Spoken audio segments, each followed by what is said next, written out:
इमरान अत्तारी हैं कराची बाबुल मदीना से। जी इमरान भाई। जादू में और रूहानी इलाज में क्या फर्क है?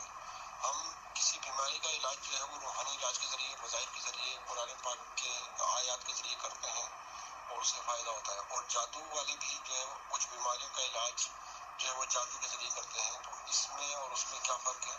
और दूसरी बात ये है कि हम अगर रूहानी इलाज के जरिए किसी की शादी करवा दी या किसी को कोई परेशानी है या नौकरी लगे वो दिलवा दी उसको, तो ये रूहानी इलाज के जरिए भी होती है। और दूसरा, जादू के जरिए भी जो है ना कुछ लोग अपने मनपसंद नौकरियां, मनपसंद रिश्ते कर लेते हैं। तो इसमें और उसमें क्या फर्क है? एक ये वाजे तो है, लेकिन एक आम न्यूट्रल बंदे को किस तरह समझाया जाए कि जादू में और रूहानी इलाज में क्या वाजे फर्क है? तो उससे भी काम हो रहा है, अच्छे काम भी हो रहे हैं, और इससे भी अच्छे काम हो रहे हैं। और अगर वो बुरे काम करना चाहे तो वो फिर जो है वो नाजायज है। लेकिन अच्छे काम भी जो है जादू के जरिए हो रहे हैं, उसके बारे में आप क्या इरशाद फरमाएं? जज़ाकल्लाहु खैरन। अस्सलाम वालेकुम रहमतुल्लाहि व बरकातुहू। जी इमरान भाई कराची से सवाल कर रहे हैं कि जादू और रूहानी इलाज में क्या फ़र्क है। जी बहुत बड़ा फ़र्क है। जादू का जो भी अमल है वो कुफरिया कलिमात पे है, वो गैरुल्लाह से मदद ली जाती है, शैतानी कुव्वतें जो हैं उसमें दखल अंदाज होती है। और रूहानी जो है ये तो अल्लाह ताला के फजल से, अल्लाह ताला के करम से, अल्लाह ताला के सामने अपनी आरजू रखने से ये अमल होता है। जिस तरह के हमारे आमिल हजरात जो हैं वो अल्लाह के सफ़ाती नाम जो हैं उसका तवीज़ बना के देते हैं, वो पढ़ने के लिए देते हैं। कुरान पाक की आयात देंगे, सूरतें देंगे कि ये सूरत पढ़ें, आप ये सूरत पढ़ें। ये सारे रूहानी अमलियात हैं।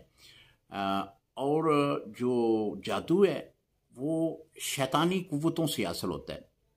उसमें गैरुल्लाह जो हैं उनसे मदद ली जाती है। और जादू हराम है। और रूहानी इलाज जो है ये तो हमारे बुजुर्गान दीन का तर्ज अमल है। लिहाजा जादू के ज़रिए अगर कोई काम करवाता है तो वो सख्त गुनाहगार होगा।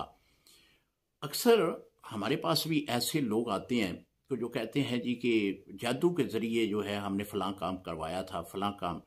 तो जब उनको पूछा जाता है तो वो शरीयत से बाहर हो जाते हैं। आदमी शरीयत से बाहर होने का मतलब ये है कि ऐसे अमल कर देते हैं कि उनको पता ही नहीं चलता, वो हालत कुफर में पहुंच जाते हैं। हदीस है ना जिसका मफहूम ये है कि नबी अलैहिस्सलाम ने फरमाया कि कुर्बे क़यामत लोग जो हैं वो इस तरह का अमल करेंगे या इस तरह के अल्फाज मुंह से अदा कर देंगे कि वो हालत कुफर में पहुंच जाएंगे। और फिर वो अपनी पूरी ज़िंदगी में तौबा करने का उनको मौका ही नहीं मिलता, तो फिर वो हालत कुफर में ही मर जाते हैं। इसी तरह जिन लोगों का अकीदा ये है कि हमारा ये काम हो जाए, खा वो शादी का है, खा वो कोई भी मामला है, तो वो ऐसे लोगों के पास चले जाते हैं कि जो शैतानी कुव्वतों से वो अमल करवाते हैं।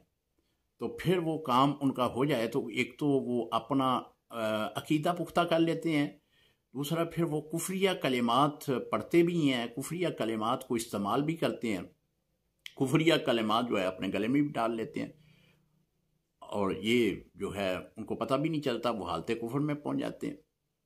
ये कितने कितने दूसरे मज़हब के लोग हैं। आपने देखा होगा कि मुख्तलिफ चैनल्स के ऊपर फलाना असाई जो है, फलाना अपने आप को हिंदू कह रहा है, फलाना अपने मज़हब से कह रहा है कि जी 2 दिनों में काम काया पलट जो है आपका जिससे आप मोहब्बत करते हैं वो आपके कदमों में आ जाएगा 24 घंटों के अंदर अंदर। और बड़े फ़ख्र से कहते हैं कि हमसे जादू करवाएं, काले इल्म का माहिर हूँ। ये सब जो है कुफरिया कलिमात के ज़रिए जो है वो ऐसा अमल करते हैं। बाकी ये बात कि कुफरिया कलिमात से भी असर हो जाता है, बिल्कुल हो जाता है। जिस तरह के खाना काबा में 363 बुत थे और कुफार मक्का उन बुतों के आगे झुकते थे और जो भी फरियाद करते थे उनकी फरियाद, उनकी आरजू, उनकी जो भी मुंह से निकले हुए अल्फाज थे वो पूरे होते थे।